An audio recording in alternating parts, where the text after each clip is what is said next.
Health insurance में ज्यादा से ज्यादा बीमारियों के कवर करने के आईआरडीए के सुझाव पर इंश्योरेंस कंपनियों का कहना है कि सभी सुझावों को लागू करना मुमकिन नहीं है। जी बिजनेस एक्सक्लूसिव बातचीत में इंश्योरेंस कंपनियों के संगठन जनरल इंश्योरेंस काउंसिल के सेक्रेटरी जनरल ने कहा कि सभी बीमारियों को कवर करना संभव नहीं है।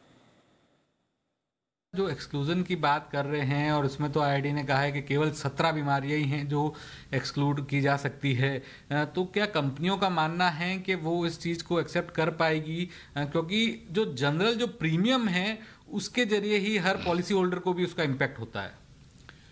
मैं पहले ही बताया है कि इंश्योरेंस में क्या होती है, वो जितना लोग इंश्योरेंस लेते हैं उसमें से कुछ ही लोगों को इंश्योरेंस क्लेम मिलती है। इसका मतलब है 100 लोग पॉलिसी लिया, 5 आदमी को क्लेम होगा तो वो 100 लोगों का जो प्रीमियम से वो क्लेम दिया जाता है। इसका मतलब है कि क्लेम सर्टन हो गया तो इंश्योरेंस कास्ट बढ़ेगा।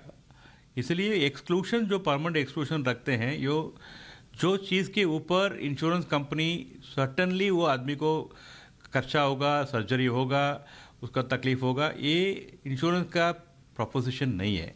सो परमानेंट एक्सक्लूशन रहेगा ही रहेगा। जो परमानेंट एक्सक्लूशन में आएगा, जो बाहर आएगा, जो जितना उसमें से निकाल सके इंश्योरेंस में उसको दाम लगा के, उसको प्रीमियम लगा के उसको कवर कर सकता है, वो देखना पड़ेगा। परमानेंट एक्सक्लूशन एक can be more than 17 also, हम बता सकते हैं। सर, और एक ये पॉइंट था कि जो वेटिंग पीरियड है बहुत सारी बीमारियों में वो 30 दिन से ज़्यादा नहीं होगा, और अगर कोई पॉलिसी है 7-8 साल तक जारी रह जाती है और उसके बाद में इंश्योरेंस कंपनी ये कह के क्लेम रिजेक्ट नहीं कर सकती कि हमको जानकारियाँ पूरी नहीं दी गई थी। ये जो PED permanent exclusion, pre existing disease exclusion, ये हेल्थ इंश्योरेंस पॉलिसी में शुरू से है। सब लोग जो हेल्थ इंश्योरेंस पॉलिसी लेते हैं उसको मालूम है ये प्री एग्जिस्टिंग डिसीज एक्सक्लूशन क्या होती है।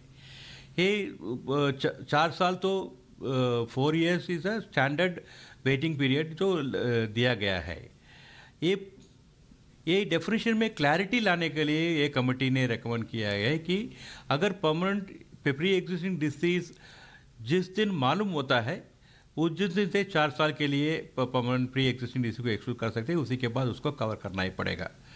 सो ये क्लैरिटी आ रहा है ये कमेटी रिपोर्ट के इंटरप्रिटेशन से प्री एग्जिस्टिंग डिसीज के बारे में। इसीलिए इंश्योरेंस पॉलिसी होल्डर्स को इसमें फ़ायदा है। क्लैरिटी मिल गया तो उसको लोगों को डिस्प्यूट नहीं होगा उसी के बारे में, क्लेम के बारे में।